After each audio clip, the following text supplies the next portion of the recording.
নমস্কার বন্ধুরা, সুপর্ণা রান্নাঘরে সবাইকে স্বাগত। আজকে আমি আপনাদের সঙ্গে শেয়ার করব চিলি মাশরুমের রেসিপি। এই মাশরুম খেতে আমরা অনেকেই ভীষণ পছন্দ করে থাকি এবং এই মাশরুম খাওয়ার জন্য আমাদের রেস্টুরেন্ট পর্যন্ত যেতে হয়। রেস্টুরেন্টে না গিয়ে বাড়িতেই খুব কম উপকরণে খুব সহজে কিভাবে এই রেসিপিটি আপনারা বানাবেন সেটাই আজকে আপনাদের সঙ্গে আমি শেয়ার করব।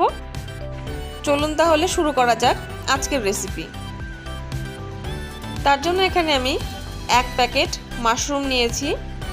ওজন 200 থেকে 250 গ্রাম হবে। মাশরুমগুলো একটু ছোট ছোটই ছিল। আমি এরকম মাঝখান থেকে কেটে নিয়েছি। কাটার আগে গোটা মাশরুমগুলো খুব ভালো করে ধুয়ে নিতে হবে। তবে মাশরুমগুলো আমার ফ্রিজে কয়েকদিন থাকার জন্য একটু কালো কালো ভাব হয়ে গেছে, তবে এতে স্বাদের কোনো বদল হবে না।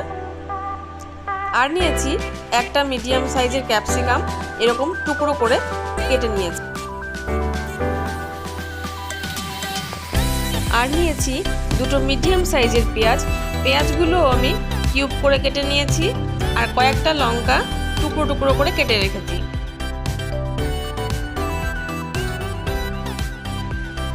এবার গ্যাসে একটা প্যান বসিয়ে তার মধ্যে দিয়ে দিলাম 2 টেবিল চামচ সাদা তেল। তেলটা একটু গরম হয়ে এলে এবারের মধ্যে দিয়ে দিচ্ছি 1/2 চামচ পরিমাণে আদা বাটা এবং 1/2 চামচ পরিমাণে রসুন বাটা।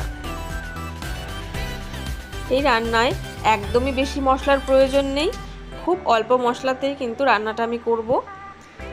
এবার তেলের সঙ্গে মশলাগুলো ভালো করে একটু মিশিয়ে লাল লাল করে একটু কষিয়ে নেব। কষিয়ে নেওয়া হয়ে গেছে। এবার এর মধ্যে দিয়ে দেব টুকরো করে কেটে রাখা পেঁয়াজগুলো। পেঁয়াজগুলো কয়েকবার মশলার সঙ্গে নাড়াচাড়া করে এবার এর মধ্যে দিয়ে দেব টুকরো করে কেটে রাখা ক্যাপসিকাম। ক্যাপসিকামগুলো সব মশলার সঙ্গে একবার নাড়াচাড়া করে নেব। এবার এর মধ্যে দিয়ে দেব স্বাদ মতন লবণ।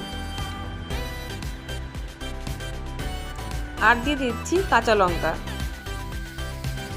দিয়ে দিচ্ছি 2 টেবিল চামচ পরিমাণে টমেটো সস। আর দেব 2 টেবিল চামচ পরিমাণে চিলি সস। আর দিয়ে দেব 1 থেকে 1.5 চামচ পরিমাণে সয়া সস।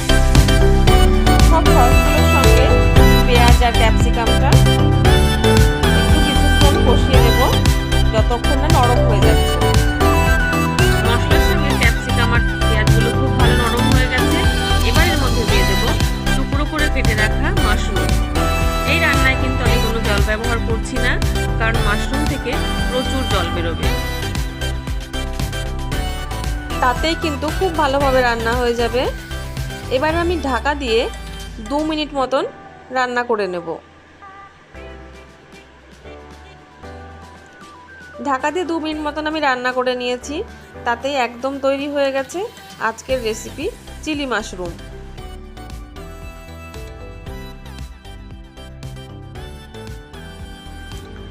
ওপর থেকে একটু কাঁচা লঙ্কা কুচি ছড়িয়ে দেব। এবার আমি নামিয়ে নেব। তৈরি হয়ে গেছে আজকের রেসিপি চিলি মাশরুম।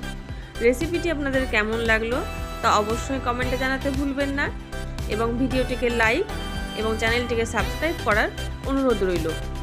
এতক্ষণ আমার সঙ্গে থাকার জন্য ধন্যবাদ। সবাই ভালো থাকবেন, সুস্থ থাকবেন।